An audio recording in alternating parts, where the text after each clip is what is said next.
guys, where are we? We are in Andong, Ooh. Hanguk, Yeah, and we're at a market.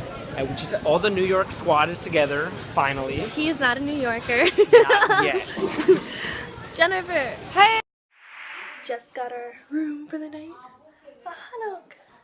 Jennifer taking pictures. Cool, we will be sleeping on this. Oh, sorry. We'll be sleeping on these. And it's nice and warm. I remember, like, as high school seniors, we were, like, sitting together talking about college and the future, and all of us were, like, the only thing I know how to do in life is study. Like, we literally all said that. We were, like, I'm so worried about, like, having to find a job, because, like, the only thing I know how to do is, like, study, and, like, It wasn't stressful for me. I'm suddenly, like, so jealous. High school wasn't stressful for me. But I don't think it felt like just like a void because I didn't really learn anything. I just was there to be there and to pass it, to get my like high school diploma and to follow like the basic things of society that is needed in order to flourish. But which makes me really sad. I felt like I wasted my like free education because like it like most of it was a void and I didn't really do that much. You have to work hard for it. Yeah, I think you need to work hard for it, and then you also need to have like teachers that are really like good and like want to like be there, who are really interested. Because like how Nectarius mentioned, and how Libby and Claire also mentioned, like Libby and Claire, it seems like they really enjoyed a lot of their classes and they really enjoyed their high school experience because they had such great teachers. But like what Nectarius was saying about like having like the school's teachers who were like mainly there to be coaches and stuff like that, and they didn't really like really care. Like I think that's so terrible. I think you should be in an environment that really cares, and I think the teacher really does make the classroom. I was going to talk about how my school 미국에서 학교가 Why are you recording this? I'm gonna send it to them about education.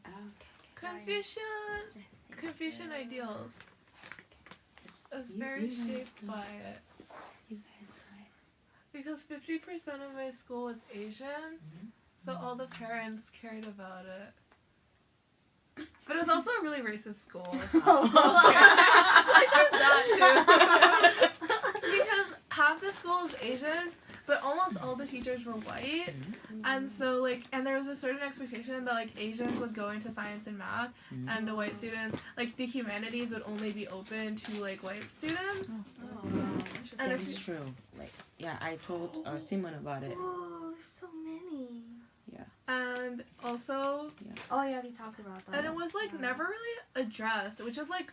And it was also like, oh, like, so half the students are Asian, but then all the books we read are by white people. Like, during the the high school curriculum for the 4 required years, we didn't read a single book by an Asian American writer, even though half the school is Asian American. Yeah, that's really interesting. And our English department didn't have a single Asian American tenured faculty until the year I graduated, when she was offered tenure for the next year.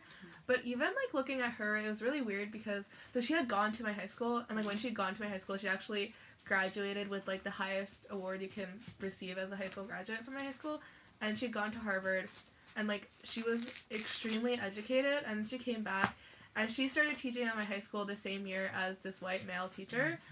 And it was weird because, like, as they were teaching, like, so their seniority level was exactly the same, right? But he would be able to do things, like, offer his own elective. But then when I talked to her, she'd be like, oh, I'm not, like, senior enough to be able to do that. And, like, he would have a student teacher, and then she would be like, oh, like, I can't do that yet because I haven't been here long enough. And, like, she was also, like, the only Asian American teacher in the department. And, like, I don't know, it was a really weird dynamic. And also we had like really racist teachers. Like my 9th grade teacher, my school was half Asian, right? But like he once said in class like Chinese is gibberish. Not gibberish. And he was talking about the game Telephone. He was like, oh, it's called Chinese Telephone because Chinese is gibberish. And like no one said anything until this white, like when he said it was Chinese Telephone, this white girl was like, oh, I think it's just call telephone, and that was, like, his explanation was, oh, it's because Chinese is gibberish, and, like, no one really responded to that.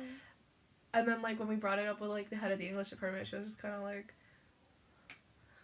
she didn't really have a response to it, and she, like, defended him. She was just like, well, he's, like, a new teacher, and he's trying his best, and he's Irish, and, like, Irish people say things. And it was like, this literally not an people say explanation. things.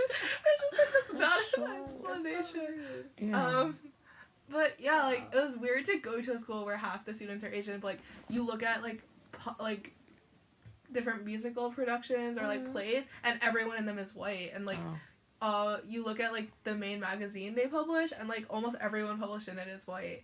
And it was, like, it was just this really weird environment where, like, and all the students participating in class are white, and, like,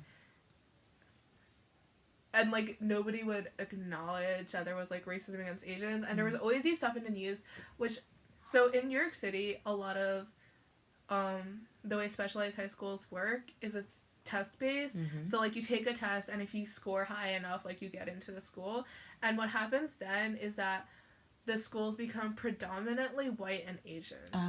And so there are very few Black and Hispanic students, and so it would constantly be in the news about how, the school admission system is racist because there's a disproportionate number of Asians and a disproportionately large number of Asians and a disproportionately small number of African American and Hispanic students at the schools. And I definitely think that, like, yes, like, there are problems with that system because, like, there is not enough representation of African American and Hispanic students, often because these students went to elementary schools that wouldn't prepare them for these entrance exams. But at the same time, like, it was like, so we're going to school and we're hearing about how it's racist that there are so many Asians here, and people would act like Asian Americans are, like, not, like, shouldn't be in these schools, and that they're not, like, that it's wrong of them to be taking up this much space.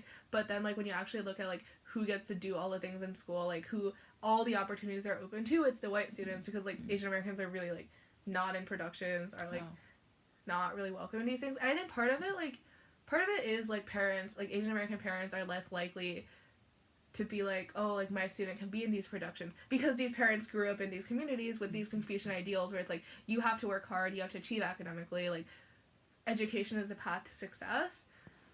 But at the same time, the schools would reinforce these same ideas because, like, in school we wouldn't read literature by Asian Americans. So, like, students looking at that are like, oh, I guess, like, Asian Americans just don't write books.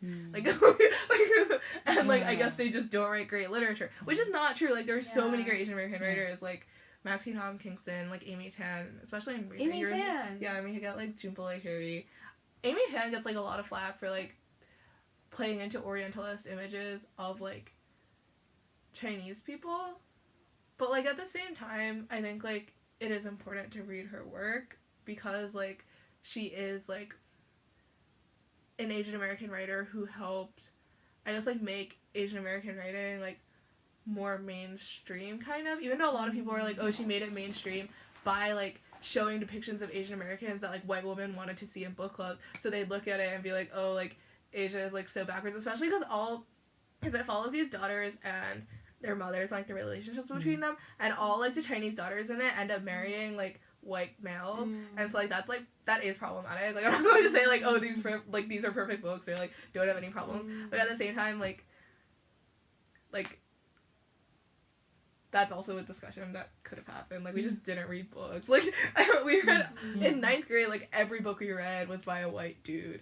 It was, like, every single one. Wow. It was, like, yeah, like, less than half the students at this school are white. Like, that should not be the reality of the curriculum we're being taught. And, like, pretty much most of the department was white. It's like this white dude sitting there, like, teaching us about these books by, like, these white dudes, and, like, less than half the class was white dudes. It shouldn't be that way, even if it is all white. Yeah, exactly. So, like, it was this weird That's problem. fascinating.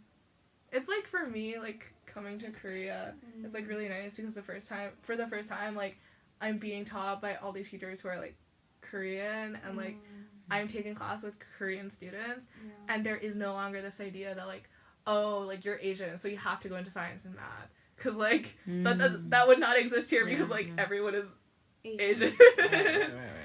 Yeah. That's very Yeah. different. I actually feel that. Like, I'm not Asian. I don't Like, know if you also, know like, this, growing but up I'm as a not- person of color. Yeah, definitely. Like, in Korea, I feel like more like I'm a foreigner Yeah. who just happens to be black. Yeah. Versus in the States, I felt like I'm a black person with all Yeah. these stereotypes. Yeah. Or being an Asian person with all these stereotypes. Yeah. When you're a person of color in the States, You there's have all so of many these stereotypes. and it's not like you can just be you. Yeah. Oh my god. You have this to is like awesome. fall into like this category, Yeah. into this box, Definitely. and it's so frustrating because then it's like even like your own communities and like in like Yeah. it's just life in the States can be really hard. Yeah. And you would think with so much diversity there would be so much more understanding, but There isn't. I found like more in a homogeneous country, Yeah. more understanding Especially than my yeah. own. Really? Because they Yeah. have these deep-seated ideas Right, about right, right, who right. can do what. Exactly. But if you know, there may be maybe if you come here, there may be like some sort of like a negative stereotype about someone who's a person of color or anything like that. But it's so easier to break that Yeah. barrier. I just don't think there's Yeah. the same like Level of hatred. historical Yeah, that's like definitely comes roots into it. of like all the racism. Yeah, right. Like historically, like America, like slavery, and then Right, like right, with right. Asian Americans, like the Mhm. Asian Exclusion Act. Right, and then, right, exactly. Yeah, and exactly. then like afterwards, like the idea that only Asian professionals could come into the U.S. Right. means that they have these certain expectations of like Asian Who an Americans Asian as like American scientists. Like, because in like media, for example, you don't see an Asian singer, okay. an You don't Asian see actor, Asian you anything in the don't see media. Asian Like, what is anywhere. this? Like you're on TV, it's there's like- no Asians. it's like- Most majority is like black or white people in media in the U.S. It's actually and like always, majority white. it's actually like always been really interesting to me how yeah, like there's so much problems with the types of So representation right. we see of like black people in the right, media, right, exactly. and yet at the same time there are like so many like black celebrities. Right, it's right, like how right. do like white people hold this like right, dual right. image in their mind? Like It's very why can't they interesting. like I don't get know. their shit together? To be honest, Yeah. It's amazing. Yeah. I feel like discussion. race and education in the States Yeah. definitely play a big Yeah. role. Yeah. And it's so crazy. I didn't know that until high school actually. Yeah. That like because I thought like I moved around a lot, so I thought like any school that you go to, you would have a really great education. But It's then just, I like, not the case. realized when I was younger, I went to schools that were predominantly white. I did too So- when I was younger, yeah. But was your high school like predominantly black? Black and Hispanic. That was me too. mainly majorities. For like elementary school, I was Right, right, always in predominantly white schools, Right. and then starting like middle high school, I Right. was in a very And Asian school. then the like how they even treat the students or how they even the level of respect for their education changes. Yeah. And it's so real. It's